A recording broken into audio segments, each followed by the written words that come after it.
Linux isn't rare and exotic. Windows is rare and exotic, except on your home computer. Every place you go on the internet, you're going to a server running Linux. 95% are running Linux. It's solid, it's real, it's the one that's dependable, it's the one that's much more secure. I didn't say totally. I wish I could. Nothing. It's totally secure. But if you want to get out of the center bullseye, try Linux. And it has other reasons for being very valuable. Mine is, I own it, the manufacturer does not. Big difference. It comes back in ways that help. So first of all, look at that first paragraph. It's running everything you're thinking of, except what you're thinking of. And Android is Linux. Your phones are Linux. You're going to tell me, no, they're Apple. That's BSD. BSD is an independent, open source version of Unix, just like Linux is. It's its twin brother. So everything except what you're thinking is already there. Surprise. Secondly, the cloud is all running on it too. Your home router, the wireless router, is running in Linux. It's got program in it. And the Linux strength comes from opening and sharing. It's free, but free means no dollars. Free means no shackles. It means two different things, and they're both true with Linux. Big difference. I talk to the developers. I make suggestions. As a beginner, you can be a valuable partner making suggestions. The greatest weakness of a developer is they're so far from being a beginner, they forgot what the problems are at that level. They need beginners. You can volunteer at every level. So, free open source software is free as in bucks. It's free as an open source. You get to see the code. You get to see how it's written. You get to see what trapdoors and limitations Microsoft's design in, because it's free open source. If someone does that in Linux, you can look right in there. Or just in a program like LibreOffice instead of Microsoft Office, where you get to see the source code. You're not good enough to see the source code. Nice to know there's 100,000 programmers that are doing that for you. And they're using it too. Their interest is your interest. Watching out for your tail feathers. So, that's what FOSS is, free open source software. I spell it with a hyphen in the middle. It's software that's free. Free is an adjective. And it's software that's open source. That's a compound adjective. I think it deserves a hyphen. You won't see that often, but I think it's the grammatical way to do it. What's it like? Can I ask you a quick question? Yes, this is the time to do it. About economics. So we've been using Microsoft Word for many years, and my company, my customers have been using it for many years. And I know that it was very expensive to develop. I know that Microsoft put a lot of resources into making it what it is. Where did the resources come to make LibreOffice? LibreOffice evolved and is darn close to Microsoft Office in terms of what you want to know. You know, do I want to try it or not? Pretty much the same, I think. But there's plenty of books on it. It evolved because people in Linux couldn't run Microsoft Office. That's about to change too, by the way. I'll get to some news in a while. But the answer is those hundreds of thousands of Linux programmers want whatever they want, and they can get it. They're programmers, and they can all talk with each other. A team spread around the world can work together with the best tools in the business. And let me cut to the chase on that one and give you a little of the news. Windows 10, as you know, hasn't had a solid release. They've been updating and updating and updating. And they're in a hurry to get it solid because Windows 7 is the second most popular operating system on those desktops and notebooks. And it's running out of time. I believe it's 6 months from now. January 2020. Go back to your question. When you first install LibreOffice, they ask for a donation. You don't have to do it, but it's the Document Foundation that will accept the donation, and that's one source of income for the program. Thank you. That's one Some answer. large companies also, The large Linux companies and a lot of large private enterprises using it IBM, provide money also for development. If something is missing, it gets filled. But often Linux is where the new things are coming from. It's where the universities are doing their work. It's where the real development is going on in most categories. It's where the military is doing its, what you saw, the space and military are heavily invested in it. So the big bucks are there when they have to be. But a typical FOSS project will have a professional company core, maybe not commercial, but professional company heading up the project. But it's an open project. It might have 5 or 10 times as many people working on it as the paid people who are at that company. That's a random, typical answer. It varies a lot. Very simply, a LibreOffice was needed. Before LibreOffice, there was OpenOffice. OpenOffice is still there, and they kind of compete with each other. And think about it. They're both open source. The code from each one is open to the other. One adds a feature, the other can add a feature. They compete with each other to make it more powerful. Did OpenOffice stop changing their software? Or Start what? Did OpenOffice stop changing their software? Or No, is it still? no, they're still there. They're still. I still use it. I haven't used OpenOffice myself recently. You have a kitchen. You have a computer, and you cost money for these programs, and you pick a few and you use them. But you have a kitchen, and you're changing your food from week to week. Once in a while, you try something different. Or you try the same thing, but a different brand of it. Okay. Or the same stuff, but a different recipe. Linux is like that. Thousands of programs for the asking. So you're not stuck with a couple you paid for and the speed at which they're going and the lock-in that they're designing into their program to keep you as their customer and recommending them. Linux is the opposite. It's like a conversation. It can go the way you and the others want it to go. And when there's interest, it'll go that way. It'll fill in hundreds of thousands of good programmers worldwide cooperating. And by the way, we're mostly stuck in English, but the world is not. And Linux is not.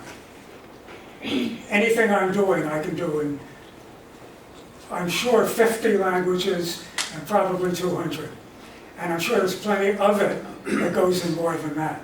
So Jill and I are a little familiar with French, German, Esperanto, little Russian, and those are just in the middle, including the Esperanto. They're not rare at all. It's very, very different from a program that was designed to earn money for the investors. That's not what it is. It's a tool that's designed to serve the carpenters and the homeowners. Just the opposite. Try and find a hammer that has built-in lock-in. And the programmers are the top ones from all the schools and from half the companies.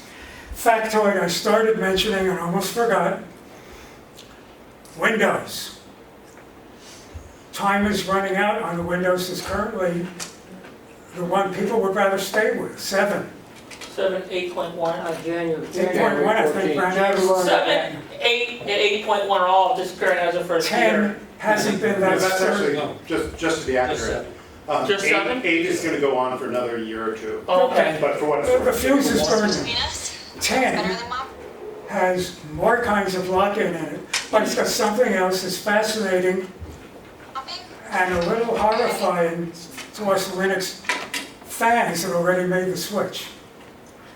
Linux 10 is about to arrive with Linux aboard. Windows 10. A Windows 10. Excuse me. I got too confused getting this running. Windows 10 Pro already comes with a way to run Linux built into it. That's not quite the same as having Linux built into it, but it's almost the same. Linux does that too. Linux can run Windows within it. Linux can run other Linux within it. Once you have it, you can run things in it. Windows is learning how to do that, but Microsoft is also developing its own Linux. Curiously, in cahoots with Canonical, which is the corporation behind the Ubuntu Linux that we choose and use. So this is getting to be one tight little set of what were opposites competing, and Microsoft used to condemn Linux. Its CEO literally said Linux is a cancer. That was its last CEO, not its current one. The current one says, we'll help.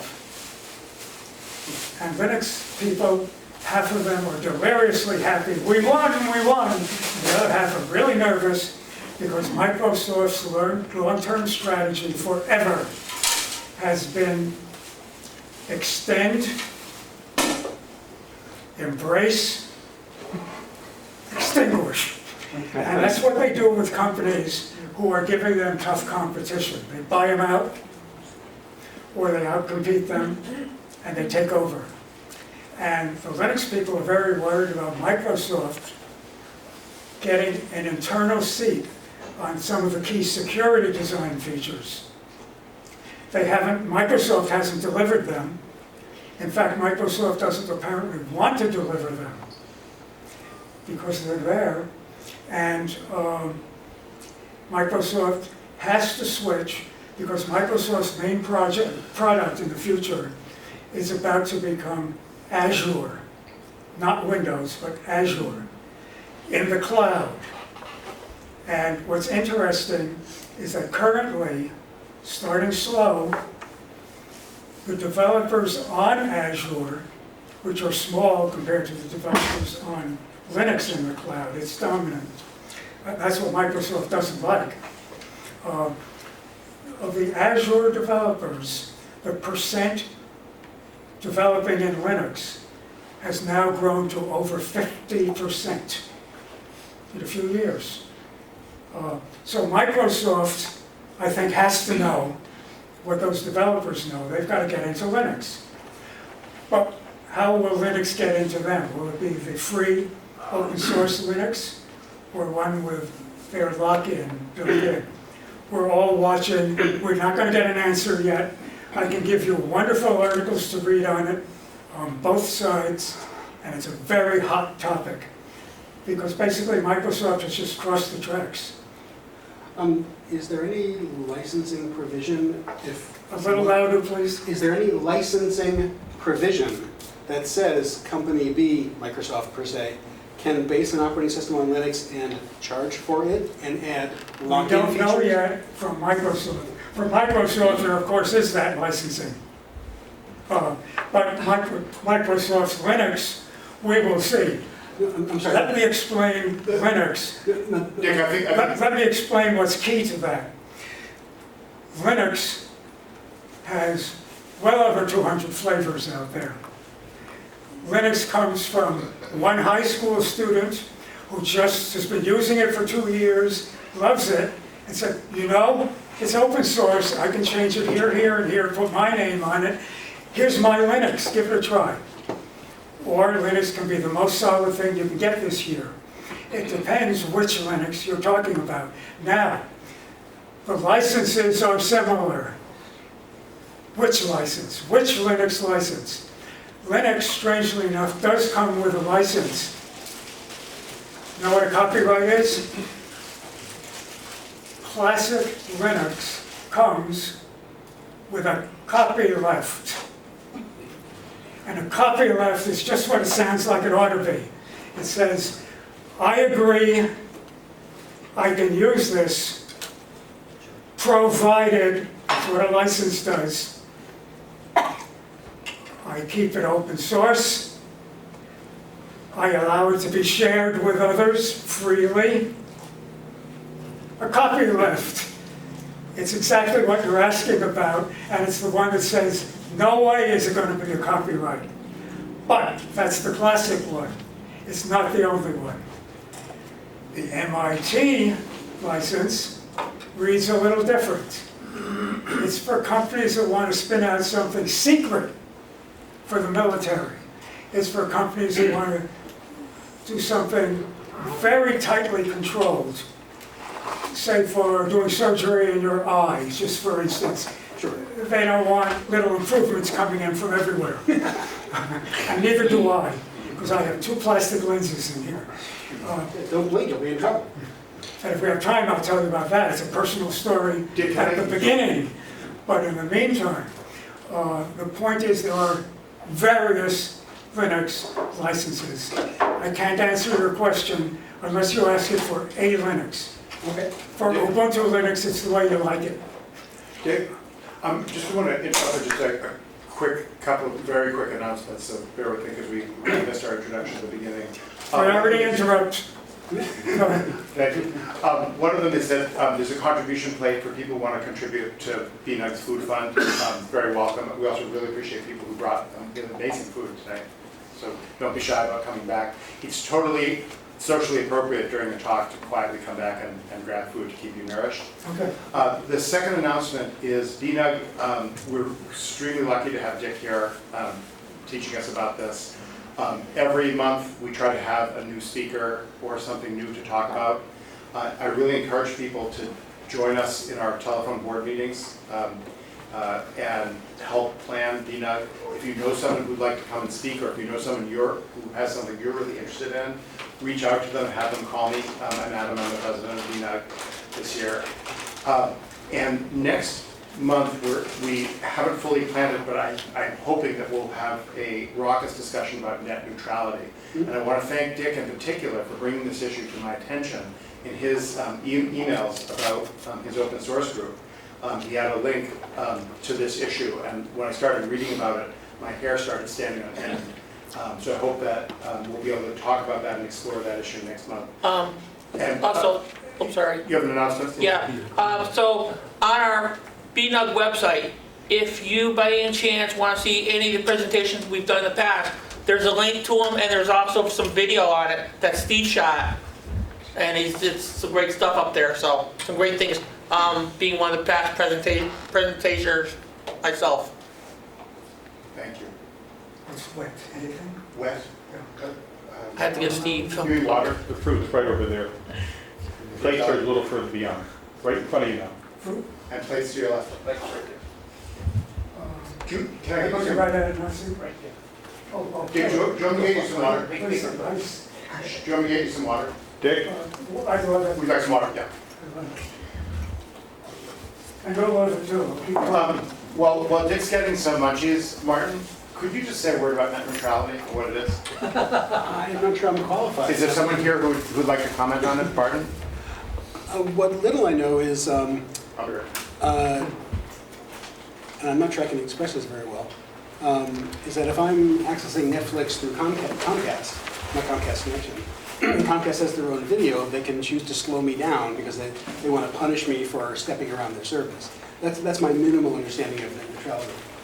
Or if I'm, want to surf something about China, can the Chinese censors or authorities screw with my connection or prevent me from even communicating with people in China. That's my very limited I understanding. thought also that if a company has a few preferred customers, whatever, they could favor them with priority bandwidth and access, whatever, over others that don't pay, you know, and are not one of the preferred customers. It's referred to as fast lanes and slow lanes. Well, it's gotten even worse, when they totally block subjects which they don't want you talking about. Sure, so For whatever reason, if you're Verizon, on YouTube, and they're your Comcast provider, was the worst of if Verizon's your provider, Yep. and you have run a website that's critical of Verizon, they have the legal right to simply block your website From Verizon customers. for all Verizon customers.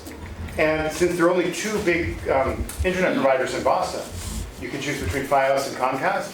If you want to do something that these companies don't like, now that this rule is currently in place, the power dynamics have just gotten pretty scary. Several years ago, the FCC had two major appearances about this. One was at Austin Hall at Harvard University Law School, and the other was in somewhere on the West Coast. They had all 5 FCC commissioners in a mock courtroom. This was essentially an all-day event. You know, Congressman was Congressman back then. Markey showed up because he said, well, Cambridge is outside of my territory, but Cambridge touches lots of towns that I'm rep for. But I'm here because I'm head of the group in Congress that runs the FCC. I see. And, but the hall was packed. The guy who I was trying to get past was half asleep, and I politely asked what his interest was. He, Comcast wanted me to be here. They go into bar stools and give them half of $50 bills and go cram the room. When the FCC discovered that, because they had to wait for Harvard to hook up the video and audio feed to an overflow room, which they thought they might need, but they didn't know they were going to need it because Comcast had jammed the room full. They had the chief corporate counsel who never answered one question straight up. He was a slimy, lying bastard. Anyway, and at the end of the event, and the FCC was furious. I mean, they were just literally livid. But they had hired a company called Sandvine, which is just before the Cape Cod Canal, that makes deep packet inspection stuff. You know, if you know, everybody knows what BitTorrents are? Yeah. Well, okay, it's a peer-to-peer networking, but lots of stuff is downloadable. And lots of stolen stuff, yes, lots of other things. But you get Amy Goodman's Democracy Now! by you get an RSS feed and you automatically download it. And I mean, even though I'm not actually using it, I generally have all the different flavors of Ubuntu up. I know when the new version comes out, you're one of the thousands of people who are you know, So Barton, hold that thought. feeding it over the network. But Sandvine equipment in the middle would do an RSET package, which is shut up, fuck off, goodbye, don't talk to me anymore. In the center, using the other guy's IP address to knock down BitTorrents, because BitTorrents was savaging their network for bandwidth. What they should answer to that is put in more bandwidth. So I urge people to think about and read about this issue so that when we discuss it next time, we'll all be informed and have a good discussion. I want to just get back to Dick's talk and thank everybody for coming. Thank you. Actually, I'll stay on the net neutrality question for just a moment. This was our last meeting agenda last week. And in the green, 3 main topics we have with items in them. We have a lot of topics in each meeting, 20, 30. But 3 main categories: hardware, software, internet. Internet is at the heart of what we're talking about for free and open. And you're talking about where it isn't open, it's controlled. And that's a hot topic every month for us. So we're very involved in it. I think the internet is analogous to our highway system, and someone deciding what topics can be on it, not for the public's benefit, but for the commercial benefit, is a horrible thought. Even toll roads, back when they were private in the colonies, didn't do that. But nowadays, we take it for granted.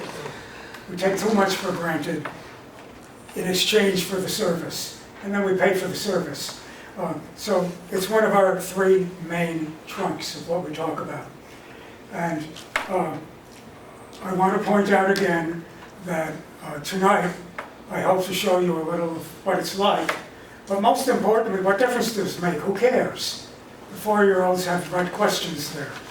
And the difference is, once you understand how you're being controlled, how your next year's school budget is being controlled, how the range of what you can afford to just sample because it might be of interest to you is controlled by the cost of sampling it. And that they've been lying to you. There's all this good free stuff right alongside. It's on tap. All you have to do is turn on the faucet. And so I hope you'll try some of it. I absolutely urge you to try LibreOffice. Use it in Windows, use it on a Mac. See how you like it. I urge you to try Firefox for web browsing. The Mac isn't totally open. Google isn't close to open. It's about the worst. And the most popular, go figure. If you want to be tapped and reused for other purposes, browse with Google. Dick, what do you mean by, do you mean Google Chrome, the Chrome browser? The Chrome browser. And when you say it's not close to being open, could you be more specific? What are they doing that isn't in your interest? Earning their money, running their business, getting their income. The way they do it is they take every place you go and who you are and how to find you and remarket it. They get paid for spinning out selected lists to advertisers. They get paid for spinning out selected lists to the US government and others. They get paid for doing other things like that. In addition, Hold on, Dick. they get ripped off. Dick? They get hacked. Dick, Yep. I just want to clarify. Are you talking about using the Google search engine or using your Google browser? This is what you're Yes. describing. Yes. Well, so by using the Google browser, Their we're giving our... money-making model, the reason you can get it for free is because they're going to get their money. Big bucks, one of the biggest earners in the world, they're going to get their money from you by reusing you to resell your information. So when I'm using the Google browser, Yes. and I'm not using any Google services, for example, Chrome, right. if I'm using Chrome, Yep. but I'm using DuckDuckGo or some non-Google service for my search engine, then is Google still tapping my information through the browser? Yes, and it just got worse than that. I strongly recommend Firefox because it starts with the model we're talking about. It's not earning money from selling data. Let me finish the thought. And so that's Firefox. It's very good, very steady, and very mine instead of theirs. But now you've got to do searches on it, and it gives you choices, including Google, and including the one I recommend, DuckDuckGo. Wonderful new article on it, which we'll be discussing at our next meeting. If you don't get to our meeting, you can just go online, and you'll see it there for August 1st. So by August 2nd, it ought to be up online, and you could read the article. The point is, Google has something like 3% of the market share. DuckDuckGo has something like 3% of the market share that Google search engine has. They use But- Google as one of their underlying sources, but Google doesn't get to see who's asking it. If you're going through Google, they will see it. Worse, if we recommend DuckDuckGo for the same reason we recommend Firefox. It's coming from our side. It's running on open source, it's running with everybody watching it, and it's running with not reusing the data anywhere. Encrypting it instead so it can't be somewhere else. Now, they all get ripped off by others. The one that's keeping a huge database, including your stuff, is not just misusing it themselves, they're getting it ripped off. Two ways. Externally, and internally from that guy they just hired who's got the 4 a.m. shift. They don't know him either. It happens, and it gets reported on regularly. We go over those at our meetings. So the bottom line is a model that's gathering your data isn't a model you need for various reasons. So we recommend DuckDuckGo and Firefox. DuckDuckGo just reported that they're unhappy.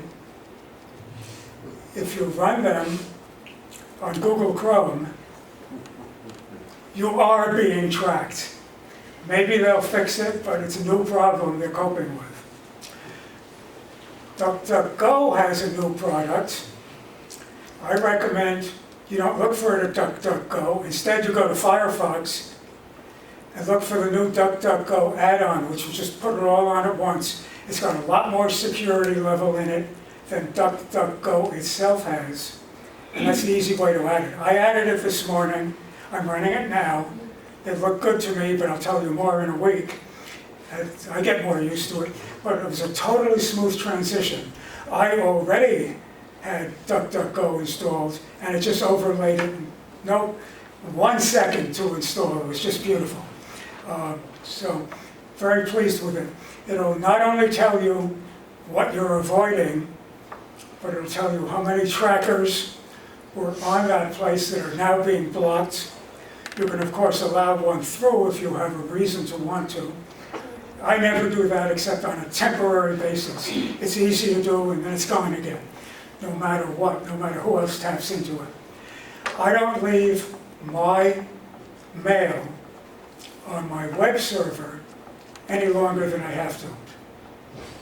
My ISP feeds it to me, but I clear it off there. It's all on my computer. I back it up at my end. The cloud is the fog. They don't know, and be sure, if they don't know, you don't know. There's people hacking it right and left.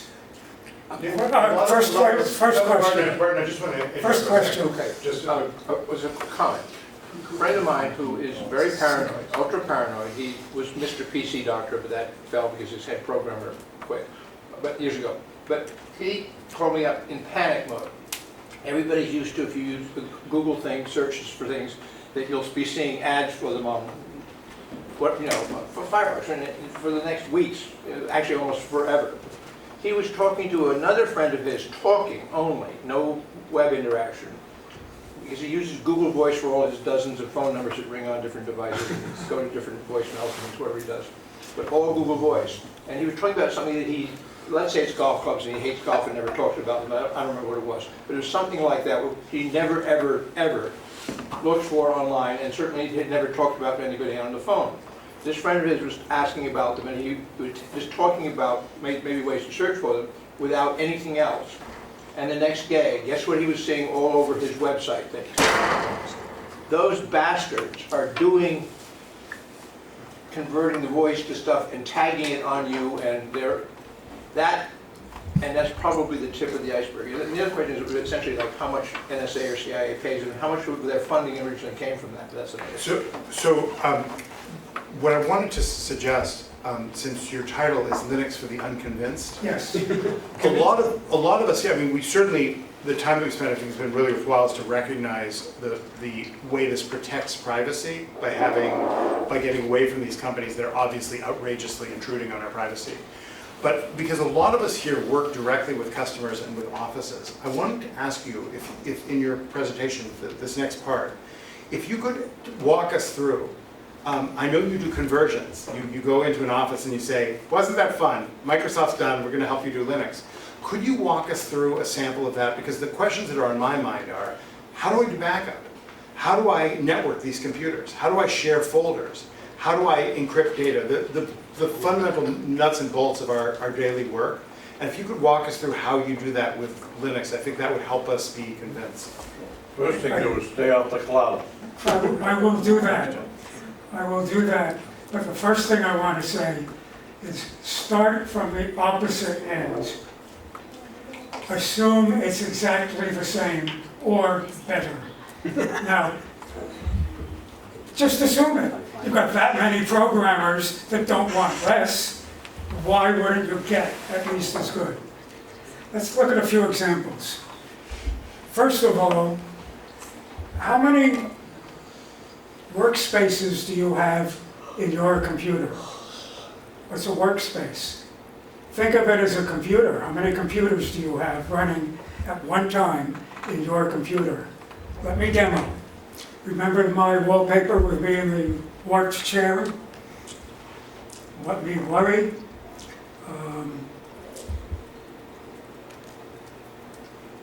There's 4 of them. I'm in one of them doing my work. Everything I've opened so far is still in that one workspace. I could be writing a book and online referencing things for the book I'm writing. In a second one or a third one, I could be doing some other total different project. The phone rings, I've got everything up, I just switch to the workspace that it's in. I never introduced my computer to you, but at this point I want to, because this power and speed are coming from a $300 computer.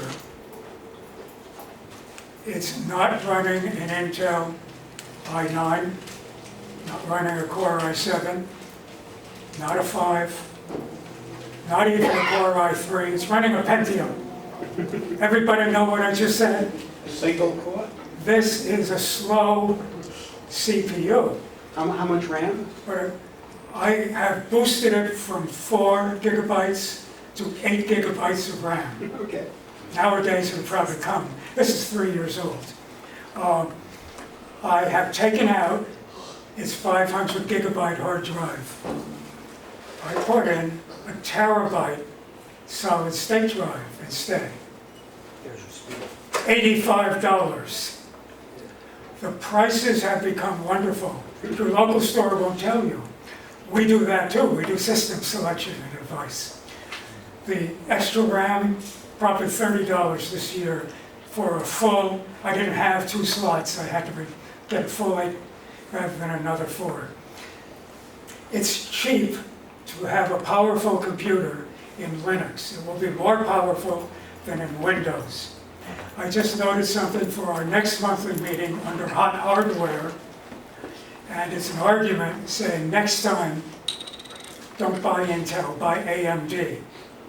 Full support under Linux and considerably better performance, especially after Windows 10 patched the latest malware holes, which slow it down 10 to 30%, the patches do. So, on your older computer, you can't fix that in Windows except by slowing down. But they're saying for your next one, look hard at AMD. I just read it. I'll have more to say when I'm not running one, and I went to Intel on purpose, but now I won't have that particular set of blinders on next time. Dick, could you say a little So more my about point the is, what workspace? I'm demonstrating tonight is on a weak computer, but Linux is making it stronger.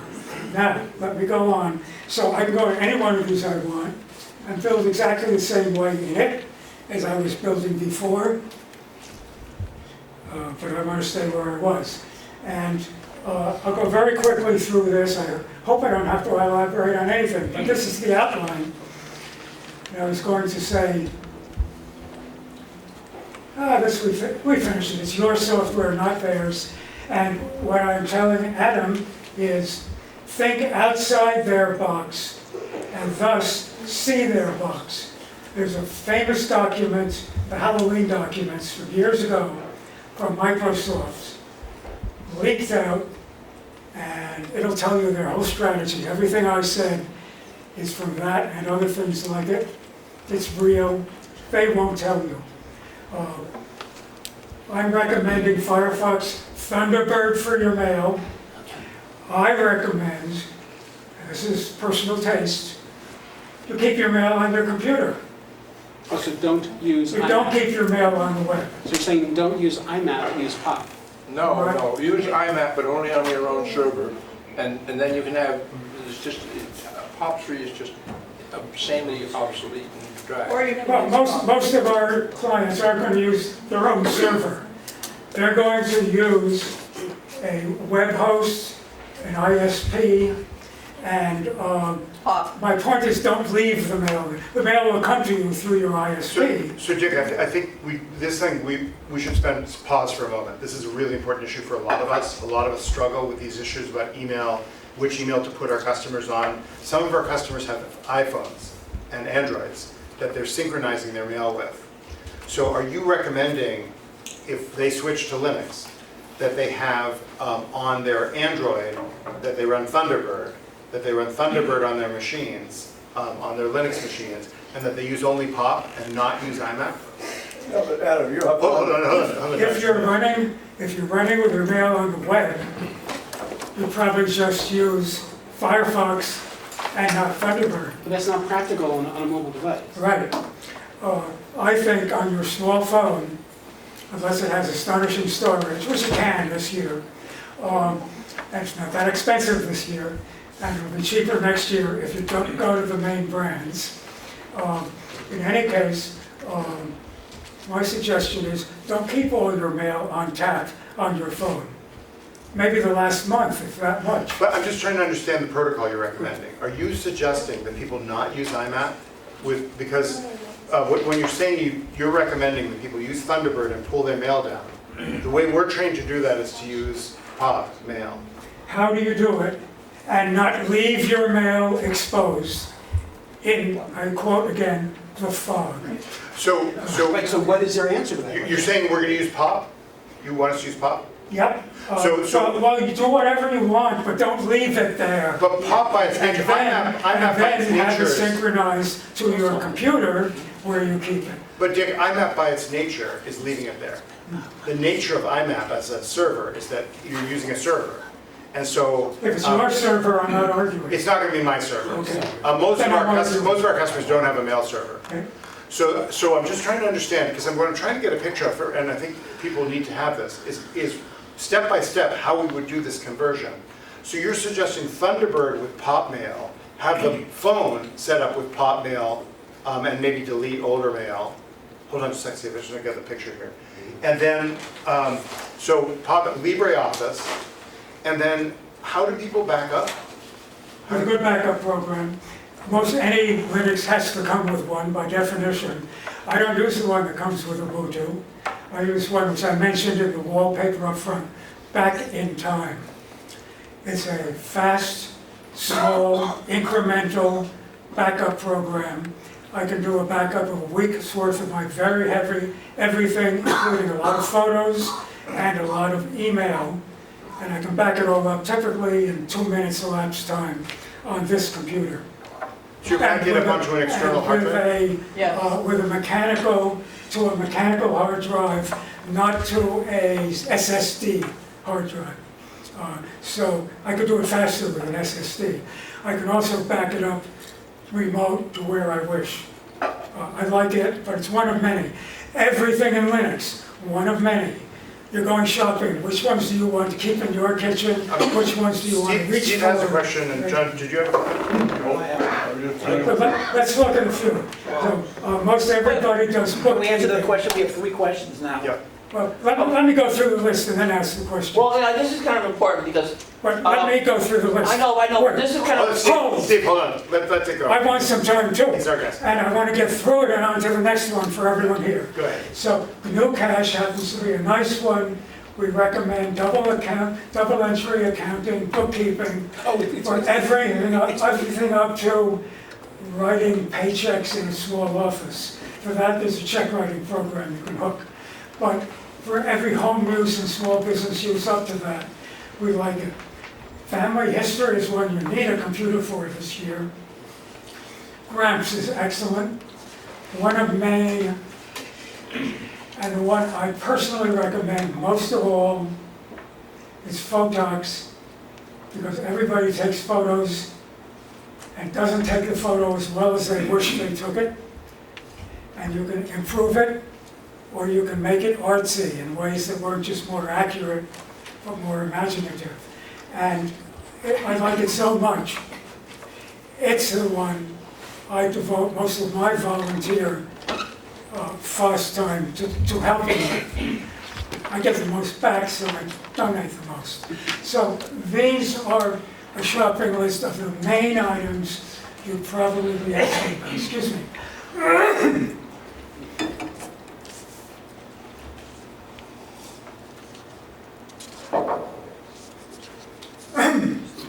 Testing, not yet.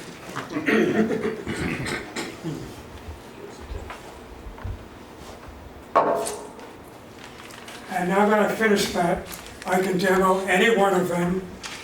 I'd like to show you a few of them just so you get a feel of what they actually look like. And the answer is, it depends. Linux is the carrier of it, it's not the program. Half these programs or more will run fine on Windows or a Mac. You don't have to go to Linux. But after you've been in Linux 2 years, you will agree with me, you'll be a fool not to, for all the same reasons. Which Linux? Maybe you'll follow me, maybe you'll do it different. I did want to mention one more thing. I'm going back to the original screen. And on the original screen, as I said, the left and the top are the only parts of my operating system that are showing, as they were in the other programs too. The version that you're looking at, catch, is not Ubuntu. It's, remember going out shopping? It's the graphic user interface, the GUI, that I happen to be running in Ubuntu. This one is no longer officially supported by Ubuntu, but they developed it because they thought that while there were plenty of them out there, at least as good as what you get with Windows, they thought the one on Apple was more slick. They took that as a challenge, and this is Unity that I'm running. I'm running Ubuntu 19.04, the current release, with Unity. And what you're seeing here is the Unity. So what other ones are there? What? What other ones are there that you're not? There are dozens of other ones. Can you name one or two more? The one that Ubuntu is currently distributing up and running when you first install and boot it is GNOME, G-N-O-M-E. And GNOME is very popular across many flavors of Linux. And Ubuntu said, due to popular demand, we'll give up on our preferred one and go to this more universal one. How's it different, Dick? It's different in my opinion. I think I'd rather not reboot till the end of the talk because I don't want to lose the damn screen. I'll tie you all up again. But I can boot into it. But what you're saying is that there's many. Wait, for one thing, I'm answering the question. For one thing, in GNOME, you get 3 buttons down the right side. I see. Or 4. That's because when all the apps you want as icons won't fit together, there's too many, they'll step you through them. You go over there and you click. I just go here and I slide to the one I want, or I jump in at the one I want. That, for instance, is Photox. Or right above it is one I added that isn't an application. It's a manila tag in the filing system, in the file folder. It just says other apps. Go find another one like that. I made these, including the image. Backup in this order in less than 10 minutes. So it's like I told you 2 minutes. Another directory. But 2 minutes is for back in time. And here I've also backed up everything I need to do a fresh install. Could you click one of those so we see what it is? Sure. That's a game. No, the ones with the little blue The arrows. subdirectory. Didn't take too long to come up. The blue Dick here. I'm sorry, which one? Separator. Click a blue arrow. Oh, they won't go anywhere. They're not connected to anything? They're They don't marked have an extra. separators. They're like tabs Oh, in I your see. index. Oh, okay, it's not a folder. Okay. They tag like tabs in your Oh, index. it is a title for what's below. Yes. Okay, sorry. I invented that flavor and put it in, but it's easy to do. Yeah. Okay. My thing coming tonight was basically, I've been a Windows user for a long time, since Windows 3.1. And my thought was, Is this about the same? yeah, it is, Okay. it'll come up to this. So Because my I really want to thought, finish that first. so my thought was coming here thinking that, because we have one guy that works in our clinic that always talks about Linux and this and that, everything else. So I really never gave Linux a chance. Okay. So I thought coming tonight would give me the opportunity to learn more about Linux. And so far, I really haven't heard very much about Linux to really convince me to change from Windows Me puzzled, I thought I was talking about it. into Linux. Yeah. So really, I haven't heard anything So convince me. I think this is complicated. There are a lot of different levels to this. Let's let Dick continue to give us some demos, because that may help us understand better. I'm totally confused by the comment because, again, I said it's yours, not theirs. You heard me, but you don't believe me yet. I've said it's more secure by far.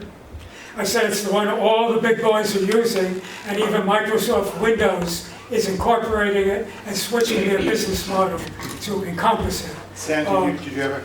That's Linux I'm talking about. Yeah, okay, I work for a company that uses an enterprise server for their email. So what does Linux have for me that will let me hook into that, pull my email down from the enterprise, or whatever they call that? Let's look a few different Is it ones. Exchange? Exchange, that's it. Yeah, is there an Exchange? First of all, we asked about a backup program. Yeah. I don't have a backup drive with me, but here's the series I go through, including one I don't do every time I do a backup. The second one here is optional. ClamTK is probably what your ISP uses to check your mail for malware.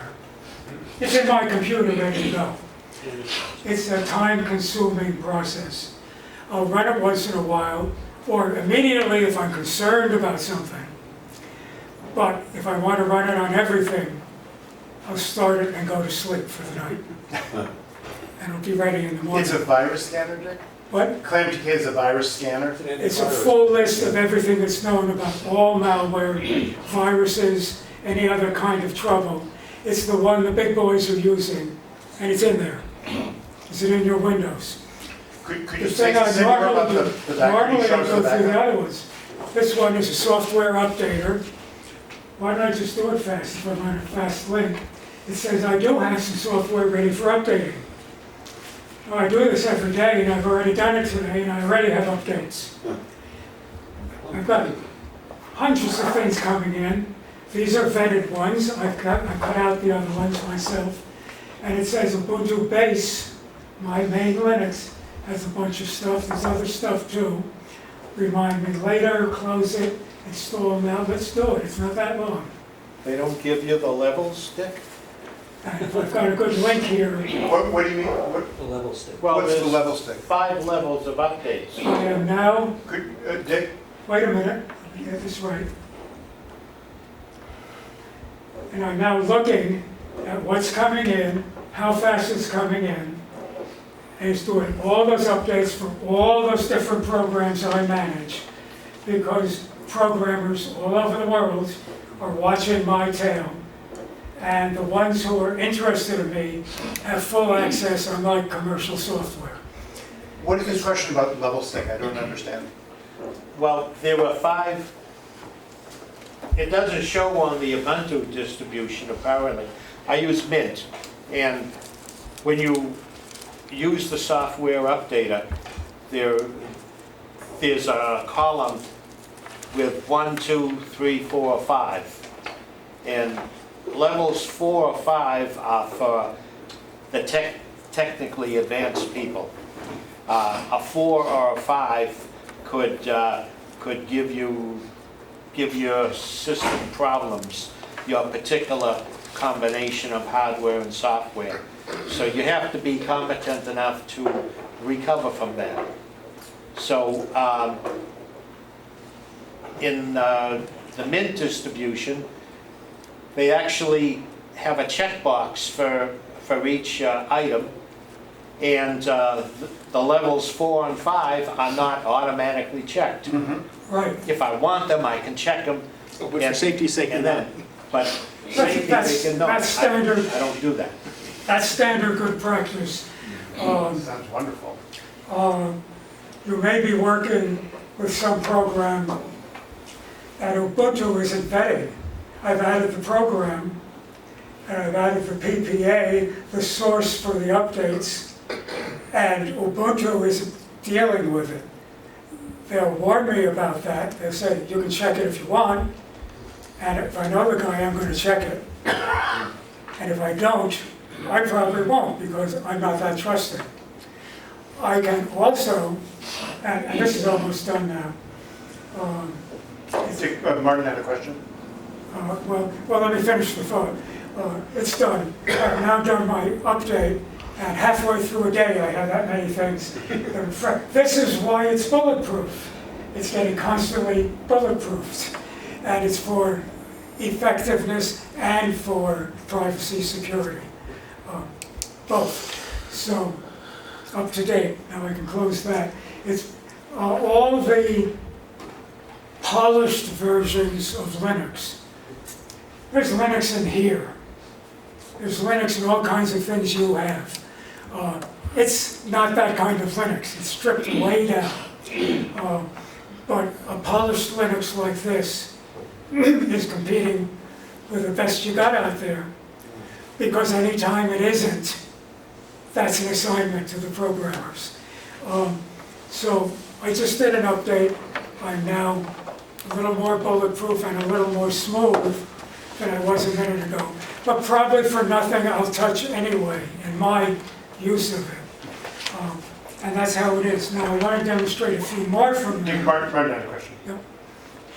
Well, we were demonstrating how they load it and what it looks Oh, like. you know, Martin had a question. Okay, Remind us our time limit. Yep, it's quarter of, we have to stop. that's why I'm asking. I understand. Just going back to two earlier things that we didn't finish talking about. Does Thunderbird support Microsoft Exchange Server for email access? Yes. Oh, I didn't hear that part. Okay, thank you. I don't recommend it, but yes. Neither- Why don't you recommend it? Because your mail's going to end up where you don't want it. Microsoft is in that business too. Well, when you have an employer, you have no choice.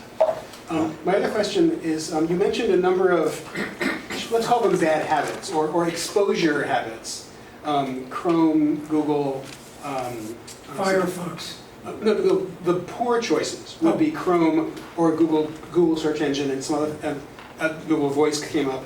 I'm wondering, the Android operating system on many phones, is that just completely monitored by Google? If one has an Android phone, one's life is in their hands? Is that the case? I tend to use my phone much more passively, less often than you do. My cell phone. Well, no, you don't know how little I use my phone. But the question is... I tend to use my computer. No, I understand, but is the Android operating system completely compromised and And monitored by the Google? reason is, you don't know. But Google's making its money from its vast compilation of your data and everyone else's. Okay, sorry, is that a yes? He's saying he thinks so. Okay, thanks. Yeah. They say so. US government says so. Okay. The people who get ripped off say so. Okay, I'm trying to get a sense, because I have friends who use Android, and it's cool, but I have no idea what's being monitored under the surface. I think it's a really interesting question. Well, I mean, one might wonder the same about iOS. Well, they don't even know what's being monitored for two reasons. One is a lot of it is now being done by AI on big computers. People aren't in charge of it. And the second reason is fingerprinting. We can cancel, when you go to you're dealing with a company, they can put routines in your computer to track you, to tell you when there's a sale, other good reasons, and other bad reasons. In Firefox, I can block all of that. And I can get a report on how much I'm blocking, what I'm blocking. I don't know, but marks it as it comes past and says, this got plugged, I can read that. Oh, sorry, fingerprinting in a digital sense, not the fingerprint you open up one's phone. Right, Okay, right, sorry. yeah. Dick, could you, I assure you, your phone is doing more of the same things. Think about it for a minute, why wouldn't they? And how much less can you monitor your phone? So the fog, just get that concept in your mind. Dick, we've got about 10 minutes, and I for one would be really grateful if you talk about backup and encryption. I've been trying to. Go for it. We're tough. Wait. I'm going back into that backup list, and I'll make a few more points you may not usually make. Because of, this is a nice program, Ubuntu Cleaner. I've got a lot of stuff in my computer because of what I've been doing today. It's sitting in there, but I'm done with it. Some of it is in my internet cache, so I can just get back to things faster. But a lot of it is programs that were used for loading programs, things like that. And your computer is a bunch of programs, running programs. So the ones that are surplus get cleaned out very nicely and quickly with what used to be called Janitor, and now it's packaged in this program. For Ubuntu, it's called Ubuntu Cleaner, but I'm sure Linux Mint has a similar tool aboard. Any good one will. This is a really neat one. Aptec. Aptec does a backup of what you don't back up. What I back up is my data, mail, stuff like that, photographs. Can you show us that core backup that you do, how you back up your mail? I will, Okay. but that's my backup program. My backup program doesn't tell me how to put my computer back together if it gets run over by a steamroller. Aptec does a backup of all my applications, which by the way aren't just those, the top item on the board. It's called the dash. These are applications, these are files and folders. There's more, and these are just the first few. There's more following them. So you say that And Aptec, the point is, I've got a lot on this computer that is not my data. And when I lose my computer, where is it? How do I reconstruct it? Aptec backs up every one of those applications. It backs up where I got them from. It backs up which version I was running from there. It backs up the tuning for it and all my personal adjustments for preferences. Aptec does everything on the computer to back it up that a regular backup doesn't do. I love it. Can you do a bare metal, a bare system restore from the Aptec data? No, I do a bare system restore from a big computer I carry in my pocket. so is that a Linux This is Ubuntu This is distribution? the newest Ubuntu. If you allow a USB port boot on your computer, tonight, I can pop this in, we can boot from it, and you will be running the latest Ubuntu in RAM, not touching your hard drive. And It can then, access the hard drive, and it can either it can install itself on the hard drive as a dual boot, or it can wipe your hard Does that drive. have Aptec on it? yeah, just answer. No, So then, okay, yeah, go with this. you asked for bare. This will No, no, provide- What I'm trying to, is how to get my system back or whatever. Yeah. So now What's the steps? I got this Ubuntu. I don't have Aptec and I don't have the data that Aptec backed up. How do I get those two things so I can get my system back the way I had it? What are the steps, Dave? To put this in, Yeah, I would next load Unity because I like it Okay, instead of GNOME, Okay. but I don't have to. Yes, Now in RAM, I'm running Ubuntu okay. with Firefox, with LibreOffice, with Thunderbird. I go with Firefox and I bring in any app I want and keep installing. I wouldn't do it that way normally. so I get app Normally- Firefox. On my Normally, settings though. We're getting there, we're getting there. So, normally, I'd put it on my hard drive first and then bring them in. Dick, I can do it either way. Dick, I think what Glenn is asking is, because Glenn and I have done this, like, we've started with a machine, had to go out and buy a new machine or put in a blank hard drive. You're saying first you install Ubuntu. Then- Or just in memory. Or just in memory. Yeah. So then, do you install Optic? Anything you want. Well, bear with me, I want to know how to get my system back to where it was before. So do you Oh, want me to if it's install? not a first time, okay. No, you understand what I'm doing? What he's doing? You have that data that. We got the customer sitting here saying my- Somewhere, my computer's how do you back. get that back on the system, Yeah. exactly the way we have Let it here? me do it Jill. in Jill's one gonna- sentence. Okay. Next thing I After would you do, run the Aptic backs it up to a file on your internal hard drive. Then you run the backup program onto the external hard drive, and now you've got the Aptic data on the external hard drive. Got So it. all you have to do is install Aptic as the first thing that you install. Yes. And And then go to the then hard restore drive. from backup. So you tell Optic, restore from the backup, and then you're back to where you were? yes, I got that.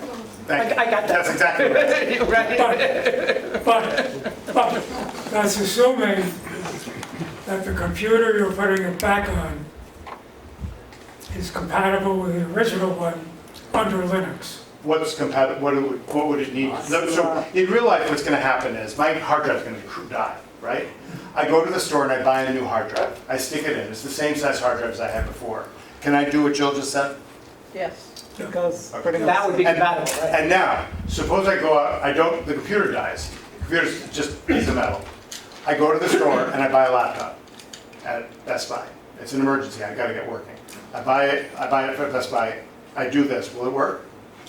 It ought to work. If there's anything that isn't working, it needs a little adjusting. Okay. But it's Got your programs, you might have to adjust But something. nothing like we do with Windows. If I did this in Windows, if I went out and bought a new computer and I restored from Acronis, thank you, Stan. It depends on what version of Acronis and what depth you asked it to create the backup for. If you're talking about Acronis, you're not talking about the same kind of backup. You're talking about a system image Yes, I am. or cloning. This is not a system, is it? Cloning in Linux can be done with an external bootable program called Clonezilla. That gives you the exact image, and you can restore the exact image. But the problem- But it's but got the it- same limitation. It sounds like Linux does this much better than Windows does, because in Windows, the big problem, I had a customer where the whole system died, and we had to get it going again. And the problem was that all the programs had to be reinstalled, and it took hours and hours and hours and hours. That's what Aptic is about. And this is what Aptic is doing automatically. Yes. And it's avoiding, this is wonderful. This is It also wonderful. makes a great migration tool if you're migrating Yes. from a long-term release to the next long-term release, and you need to add stuff back. So the freedom that Dick has been telling us about, this, I think, captures it in a way that I've not heard before, which is, and Steve, make sure you get this. In Windows, we're trapped by the fundamental design, which is every program has to be installed, one by one. That's the nature of Windows. Unless you have 9.8 or something like that. And you have to have, Yeah, but you have to even- have the serial numbers. The serial which you numbers. don't have to have for open software. Yes. So here what we have is a beautiful, I feel like I'm on Club Med. This is like this wonderful situation where all the suffering that we do, all this suffering that we do with Windows, which is this install process, which makes us so bound to the hardware and so bound, we're suddenly much, much less bound. You are freer. So are you saying, just to understand this, it's like you're the shepherd? Free. It's like you're saying you're the shepherd and you point the sheep and they just get into the field and... What Aptic does is it records every repository from which you have software. Shall we And look it'll further? load it if it can find it. Remember, every one of these programs Of the install. is my current favorite choice from the group. I just stand It's not the only one. Stand back for a half hour. Why is it better than Windows? all those programmers are cooperating for themselves and me. It's If a you had huge a Intel philosophical machine, difference drives it. Glenn had a question. if you had an Intel machine that failed and we wanted to use Aptec or whatever to restore, would you recommend get another Intel machine, or it wouldn't make a difference, you can get an AMD machine? If you And have to have it up and running tomorrow, I will tell you Intel. And the reason I'm telling you is I just heard the AMD argument and I want to check it out. But I expect I'm wrong. I expect AMD will be fine. Glenn's asked if this is a more technical question. It really sounds like, I'll make sure I'm correct about this, it doesn't matter what the hardware is. You go and buy some decent machine, and this program is going to put things back without caring, unlike Windows, where every little tiny detail of the motherboard is woven into everything. And if you don't do exactly right, you're toast. I want to also mention, you heard about cloning. I don't like cloning. Other people will disagree. If I were maintaining 2,000 of the same computer in this school, yeah. I'd love cloning. But all that different hardware, Aptec is going to rebuild it on each computer. It's not going to just lay the same image. And I prefer that. I'm very grateful for Dick and Jill to